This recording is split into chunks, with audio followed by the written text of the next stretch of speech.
وسلم علی رسول الکریم اما بعد فاعوذ باللہ من الشیطان الرجیم بسم اللہ الرحمن الرحیم ان اللہ وملائکتہ یصلون علی النبی یا ایھا الذین آمنوا صلوا علیہ وسلموا تسلیما۔ درود پاک۔ اللہم صلی علی سیدنا محمد وعلی آل سیدنا محمد وبارک وسلم علیہ۔ الصلاۃ والسلام علیک یا سیدی یا رسول اللہ وعلی آلک واصحابک یا سیدی یا حبیب اللہ۔ حضرات محترم، پچھلے درس میں ہم نے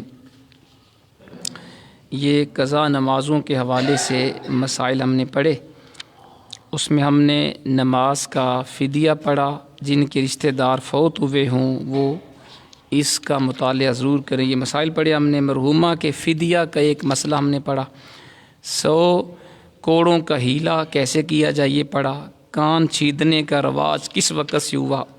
گائے کے گوشت کا تحفہ، زکوٰۃ کا شرعی ہیلا، اور 100 افراد کو برابر برابر ثواب ملے، یہ سارے مسائل ہم نے پڑھے۔ آج بھی یہی موضوع ہے، قضا نمازوں کا طریقہ اور اس کے ضمن میں اہم مسائل۔ ان میں سے چند مسائل انشاءاللہ آج ہم پڑھیں گے۔ سب سے پہلے فقیر کی تعریف کیا ہے، فقیر کسے کہتے ہیں، یعنی شرعی فقیر کون ہے۔ شرعی طور پہ وہ فقیر ہوتا ہے جس کے پاس کچھ نہ کچھ ہو مگر وہ نصاب کو نہ پہنچے، یعنی ضرورت سے تھوڑا ہے، نصاب کے برابر نہیں۔ نصاب 7.5 تولے سونا یا 52.5 تولے چاندی یا اس کے برابر نقدی روپیہ پیسہ جو اس کی حاجات اصلیہ کے علاوہ ہو۔ حاجات اصلیہ سے مراد ہے اس بندے کے رہنے کا مکان، پہننے کے کپڑے، سواری کے لیے اگر کوئی جانور یا کوئی موٹر سائیکل یا کار وغیرہ اس طرح کی کوئی گاڑی ہے، یا اگر وہ مالدار ہے تو اس کے خادم، یا اگر وہ عالم دین ہے تو اس کے مطالعہ کی کتابیں، یا اگر وہ کوئی کاریگر ہے تو جو بھی اس کا کام ہے اس کے کام کے اوزار جن سے وہ کوئی شے بناتا ہے، یہ ساری چیزیں حاجات اصلیہ میں آتی ہیں۔ جب بھی زکوٰۃ دیں گے تو ان کو دیکھ کے دیں گے کہ ان کے اوپر زکوٰۃ نہیں ہوتی۔ حاجات اصلیہ کے علاوہ انسان کے پاس 7.5 تولے سونا یا 52.5 تولے چاندی یا اس کے برابر پیسے ہوں، یا اتنا مال تجارت ہو جو ضروریات کے علاوہ ہے، اس کے اوپر زکوٰۃ ہوتی ہے۔ تو وہ شخص فقیر ہے جس کے پاس کچھ نہ کچھ ہے لیکن وہ نصاب کے برابر نہیں ہے، نصاب سے وہ تھوڑا ہے۔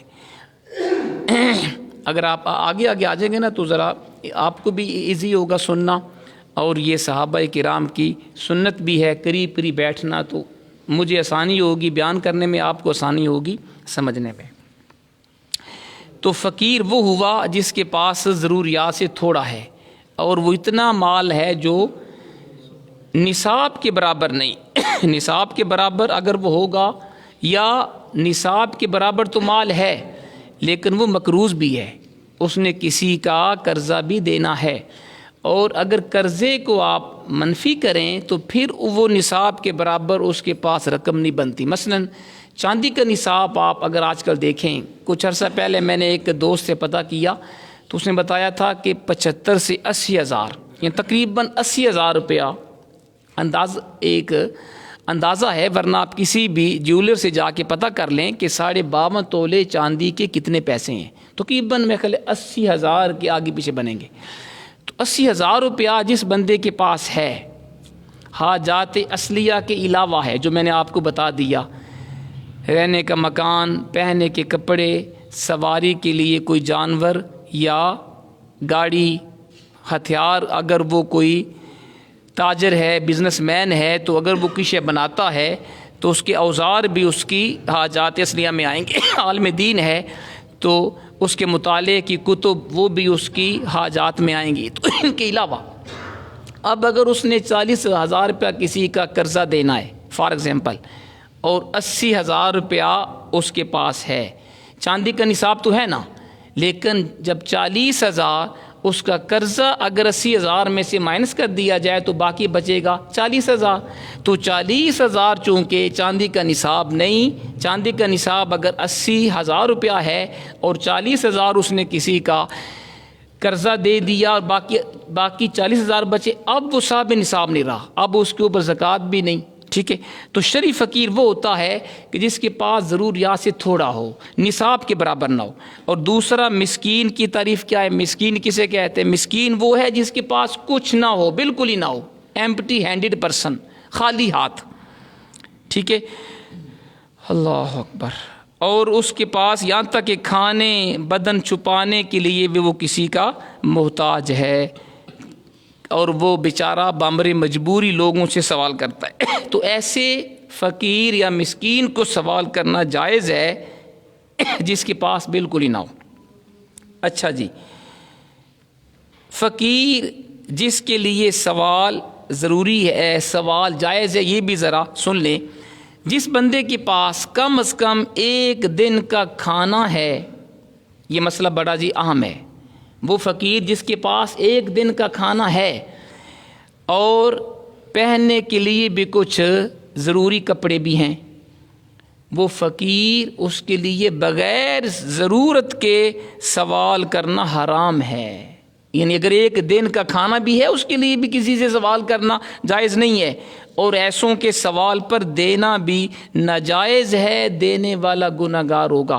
فتاوی عالمگیری کے اندر یہی مسئلہ لکھا ہوا ہے. یہ فتاوی عالمگیری بہت معتبر کتاب ہے، فقہ حنفی کی یہ کتاب ہے، جو اورنگزیب عالمگیر کے دور میں، اس دور کے جو جید علماء کرام تھے، انہوں نے مل کر اس فتاوی کو تحریر کیا تھا. تو یہ ایک اتھینٹک بکس میں اس کا شمار ہوتا ہے. تو یہ مسئلہ فتاوی عالمگیری میں ہے کہ جس بندے کے پاس ایک دن کا کھانا بھی ہے، اس کے لیے بھی بلا شرعی عذر سوال کرنا حرام ہے. یہاں تو لوگ جناب صحت مند ہٹے کٹے وہ بھیک مانگتے ہیں، ہے نا ایسی بات جناب. یہاں بھی آپ دیکھتے ہیں کئی لوگ جناب نماز کے بعد بھی سوال کرتے ہیں، اور باہر بھی اسی طرح. تو اس لیے تحقیق کر کے دینا چاہیے. جو بندہ واقعی ہے اس کو شرعی مجبوری ہے یا بیچارہ بہت ہی زیادہ ضرورت مند، اس کو آپ ضرور دیں.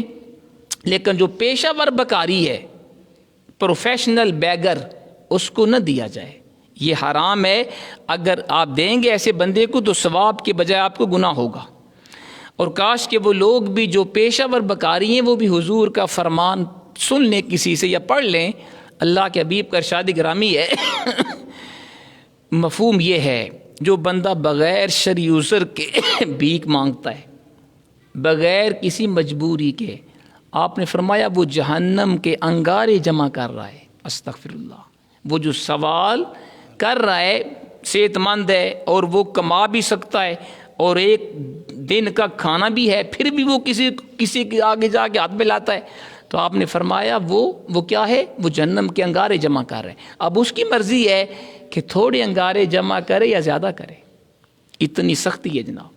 تو اس لیے پیشہ ور بکاریوں کو نہیں دینا چاہیے. ہاں جو آپ محسوس کریں واقعی یہ بندہ ضرورت مند ہے، اس کی ساری حالات یہ بتا رہے ہیں، یا یہ بندہ معذور ہے، پھر آپ بے شک اس کو دیں.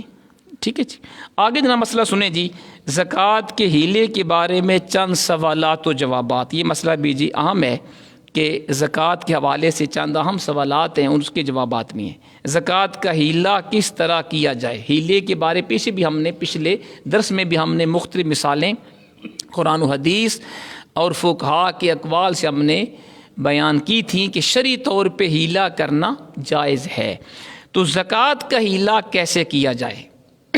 یہ سوال ہے. جواب اس کا یہ ہے، کسی شریف فقیر کو، جو ابھی ہم نے تعریف اس کی بیان کی کہ شریف فقیر وہ ہے جس کے پاس تھوڑا ہے کہ مال کا مالک بنا دیا جائے.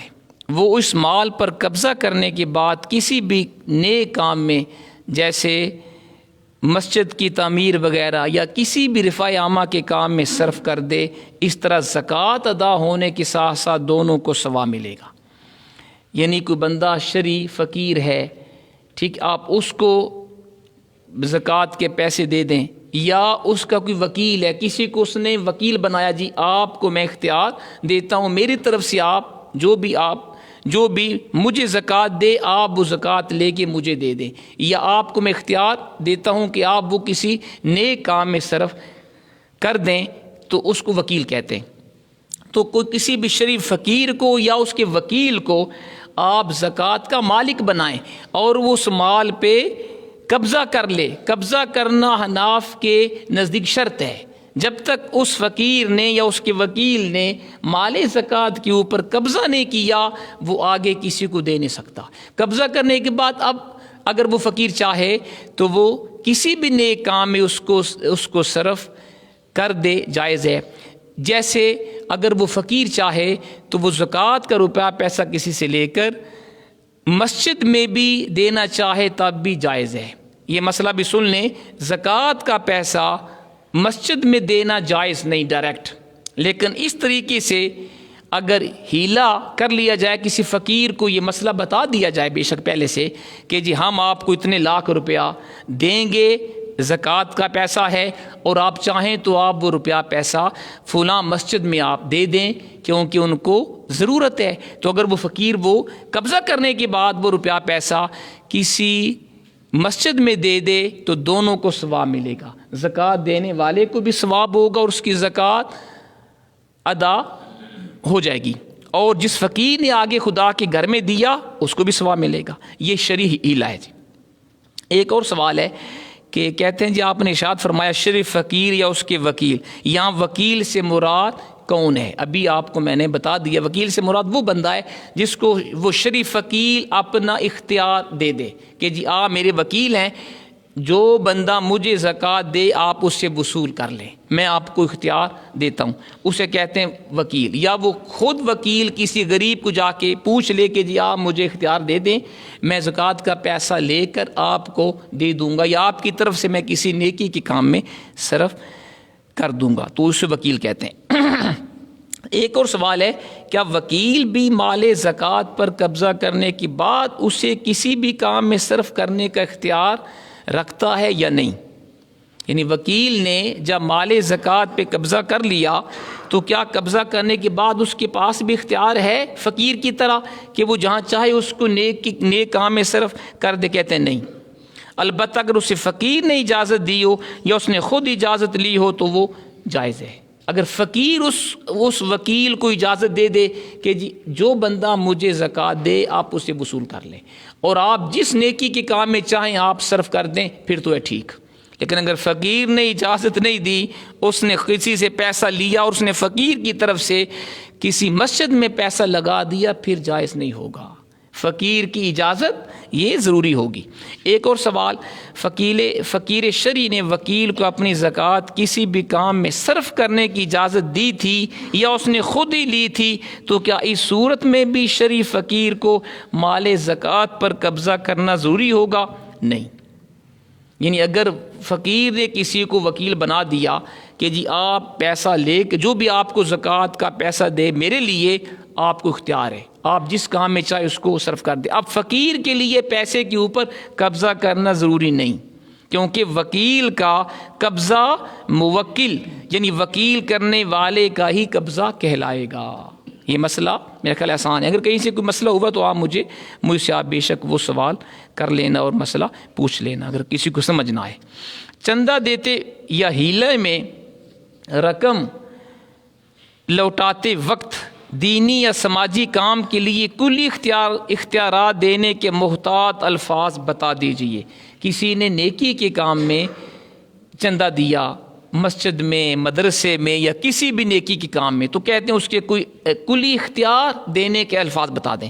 مثلا جواب اس کا یہ ہے کہ دعوت اسلامی کو چندہ دیتے وقت یا کسی بھی دینی مدرسہ یا کوئی بھی رفع عامہ کا کام، اس میں یا ہیلے میں رقم لوٹاتے وقت دینے والا یہ کہے یہ رقم دعوت اسلامی یا فلاں ادارہ مدرسہ یا فلاں بھی جہاں مناسب سمجھے وہاں نیک اور جائز کام میں خرچ کر دے، یہ ٹھیک ہے جناب۔ یعنی زکوٰۃ دینے والا، ٹھیک ہے جی، یا چندہ دینے والا اگر دعوت اسلامی کو کسی نے چندہ دیا ہے، ٹھیک ہے جی، تو وہ یا کسی بھی دارالعلوم کو مدرسے کو دیا تو وہ بہتر یہ ہے بندہ ان کو یہ بتا دے جی یہ آپ کو میں نے زکوٰۃ دی، آپ جس نیک کام میں چاہیں آپ کو میں نے اس کا مالک بنا دیا، جس کو آپ چاہیں آپ اس کو جا کے دے دیں، آپ کو میں نے اختیار دیا، تو یہ ٹھیک ہے۔ شرعی فقیر اپنے وکیل کو زکوٰۃ لے کر دعوت اسلامی کے مدنی کاموں میں صرف کرنے کی کل اختیارات کس طرح دے؟ شرعی فقیر، اچھا، وکیل کو کہنے کے محتاط الفاظ یہ ہیں: آپ میرے لیے جو بھی زکوٰۃ وصول کریں اسے دعوت اسلامی یا کسی بھی دارالعلوم یا مدرسے کو یہ کہہ کر دے دیں کہ یہ رقم دعوت اسلامی یا فلاں مدرسہ جہاں مناسب سمجھے نیک جائز کام میں خرچ کرے۔ یہ بھی جناب ٹھیک ہے، ٹھیک ہے جی۔ یعنی اگر کسی نے کسی دعوت اسلامی یا کسی بھی دارالعلوم کو کسی نے زکوٰۃ دی یا فنڈ دیا تو کہتے ہیں کہ اس کا آسان طریقہ یہ ہے کہ وہ اگر اس نے وکیل کسی کو بنایا ہے تو اس کو وہ کہے جی کہ آپ جہاں بھی مناسب سمجھیں آپ یہ زکوٰۃ وصول کر کے اسے نیک کام میں صرف کر دیں۔ چندہ وصول کرتے وقت کہنے کے محتاط الفاظ بھی بتا دیں۔ زکوٰۃ، فطرہ، صدقات واجبہ اچھا یہ مسئلہ جی سنیں، اس کے بعد انشاءاللہ دعا کرتے ہیں۔ زکوٰۃ، فطرہ، صدقات واجبہ میں کلی اختیارات لینے کی حاجت نہیں، کیونکہ اس میں کسی بھی مستحق کو مالک بنانا شرط ہے۔ لوگ اگرچہ زکوٰۃ وغیرہ بظاہر دعوت اسلامی کو دیتے ہیں یا کسی بھی دارالعلوم کو، مگر در حقیقت دعوت اسلامی والوں کو اپنی زکوٰۃ یا فطرہ کا وکیل بناتے ہیں۔ لہذا دعوت اسلامی میں اس کا شرعی حلہ کیا جاتا ہے، جس کا طریقہ اور محتاط الفاظ آپ کو بتا دیے۔ صدقات واجبہ کے علاوہ جو چندہ دیا جاتا ہے وہ نفلی صدقہ کہلایا جاتا ہے۔ کہتے ہیں کہ جو آپ نے زکوٰۃ دی یا صدقہ فطر دیا یا صدقہ واجبہ ہوتا ہے، کسی نے منت مانی، یا اللہ تو میرے فلاں بیمار کو شفا دے دے، یا میرا فلاں مشکل اگر تو نے حل کر دی، میں اتنے پیسے دارالعلوم کو یا کسی دینی تنظیم کو یا خدا کے گھر میں یا کسی نیکی کے کام میں لگا دوں گا، یہ ہے، اب اس کو اتنے پیسے دینے واجب ہیں، اسے کہتے ہیں صدقہ واجبہ۔ تو زکوٰۃ کسی نے دی یا صدقہ فطر دیا یا صدقات واجبہ دیا، کہتے ہیں اس میں کلی اختیارات لینے کی حاجت نہیں ہے، اس میں صرف یہ ہے کہ مستحق کو مالک بنایا جائے۔ آپ اس کو زکوٰۃ یا صدقہ فطر یا صدقہ واجبہ دیں گے جو زکوٰۃ کا حقدار ہے، آگے وہ جہاں چاہے اس کو وہ آگے استعمال کر لے، ٹھیک ہے۔ البتہ نفلی صدقہ اگر کسی نے دیا، جیسے قربانی کی کھال، اس وقت محتاط الفاظ یہ ہیں کہ آپ اجازت دے دیں کہ آپ کا چندہ یا کھال بیچ کر اس کی رقم دعوت اسلامی یا وہ دارالعلوم جہاں مناسب سمجھے وہاں نیک اور جائز کام میں خرچ کرے۔ دینے والا ہاں کہہ دے یا کسی طرح بھی آپ کی بات سے متفق ہو جائے تو کافی آسانی ہوگی، ورنہ اس کھال سے ملنے والی رقم یا چندہ کو دعوت اسلامی کے معروف طریقہ کار کے مطابق ہی خرچ کرنا ہوگا۔ اگر کسی اور نیک کام میں خرچ کر دیا تو تاوان ادا کرنا ہوگا، یعنی جتنی رقم خرچ کی وہ پلے سے واپس دینا پڑے گی۔ بہتر یہ ہے کہ مذکورہ جملہ رسید پر لکھ دیا جائے، جو چندہ یا کھال دے اس کو پڑھایا یا پڑھ کے سنا دے۔ یہ مسئلہ جی ذرا سن لیں۔ نفلی صدقہ کسی نے دیا، نفلی صدقہ کسی نے دیا، خواہ وہ دعوت اسلامی کو دے یا کسی بھی دینی درسگاہ کو دے، تو کہتے ہیں کہ بہتر یہ ہے کہ جو بندہ وصول کرے وہ دینے والے کو یہ کہہ دے کہ جی آپ مجھے فل اختیار دے دیں کہ میں جس نیک اور جائز کام میں چاہوں اس کو استعمال کر لوں، پھر تو ہے ٹھیک، پھر وہ دعوت اسلامی ہو یا کوئی دینی درسگاہ ہو، جس نیکی کے کام میں وہ چاہے اس کے پیسے کو صرف کر دے، ٹھیک ہے جی۔ لیکن اگر اس نے پوچھا نہیں ہے تو پھر دینے والا جس نیت سے دے رہا ہے، یعنی اگر اس کے ذہن میں یہ ہے اور اس نے بتایا کہ جی یہ پیسہ میرا دارالعلوم میں یا دعوت اسلامی کا جو فلاں شعبہ ہے اس پہ آپ نے صرف کرنا ہے، پھر آپ نے پیسہ اسی جگہ پہ صرف کرنا ہے۔ مثلا اگر اس نے دعوت آپ کو پتہ ہے نا دعوت اسلامی کے ماشاءاللہ کئی اس کے شعبہ جاتے ہیں، اب اس نے دیا دعوت اسلامی کو کہ جی آپ دارالعلوم میں دیں گے، دعوت اسلامی اب اس کو کسی اور شعبے میں صرف نہیں کر سکتی، یا اس نے کسی بھی دارالعلوم کو پیسہ دیا، نیت اس کی یہ ہے کہ جی یہ صرف دارالعلوم کے جو طلباء ہیں انہی کے اوپر آپ نے صرف کرنا ہے، اب وہ دینی درسگاہ کسی اور کام میں صرف نہیں کر سکتی، اگر کرے گی تو اس کا تاوان واپس کرنا ہوگا، تو اس لیے بہتر یہ ہے کہ جو رسید آپ دیں اس کی پشت پہ یہ عبارت آپ لکھ دیں کہ جی دینے والا دعوت اسلامی یا دارالعلوم کو فل اختیارات اس نے دے دیے ہیں کہ ہر جائز کام میں جہاں چاہے وہ اس پیسے کو صرف کر دے. یہ بڑا اچھا ہے. دعوت اسلامی کی رسید میں نے دیکھی ہے اور کئی دارالعلوم جو ہیں ان کی جو رسید ہوتی ہے اس کے پیچھے بھی یہ عبارت تحریر ہوتی ہے کہ جی آپ مجھے اختیار دے دیں کہ ہم جس جائز کام میں چاہیں آپ کا پیسہ صرف کر دیں. یہ طریقہ زیادہ بیسٹ ہے. یہ مسئلہ ہے نفلی صدقے کے لیے. زکوٰۃ کے لیے بھی، زکوٰۃ کے لیے تو یہ ہے کہ آپ پہلے اس فقیر کو مالک بنائیں گے جس کو آپ نے دیا، اس کے بعد آگے وہ فقیر جہاں چاہے وہ اس کو صرف کر دے. باقی مسئلہ انشاءاللہ پھر آگے انشاءاللہ اگلے ہفتے میں یعنی پیر کو انشاءاللہ بشرط زندگی بیان کریں گے. اللہ تعالی ہمیں عمل کی توفیق عطا فرمائے. الحمدللہ رب العالمین والعاقبۃ للمتقین والصلاۃ والسلام علی سید الانبیاء والمرسلین. ربنا آتنا فی الدنیا حسنۃ وفی الآخرۃ حسنۃ وقنا عذاب النار. یا رب العالمین جو کچھ ہم نے سنا ہے اس کو یاد رکھیں، اس پہ عمل کرنے کی توفیق عطا فرما. ہم سب کو یہ اہم مسائل سیکھ کر دوسروں کو سکھانے کا جذبہ عطا فرما. شریعت مطہرہ پہ عمل پیرا ہونے کی توفیق عطا فرما. تمام بیماروں کو شفا عطا فرما. جو تیرے بندے تیرے گھر میں حاضر ہیں سب کے اوپر فضل و کرم فرما، سب کو اجر عظیم عطا فرما. صلی اللہ علی حبیبہ خیر خلقہ محمد وآلہ وصحبہ اجمعین برحمتہ.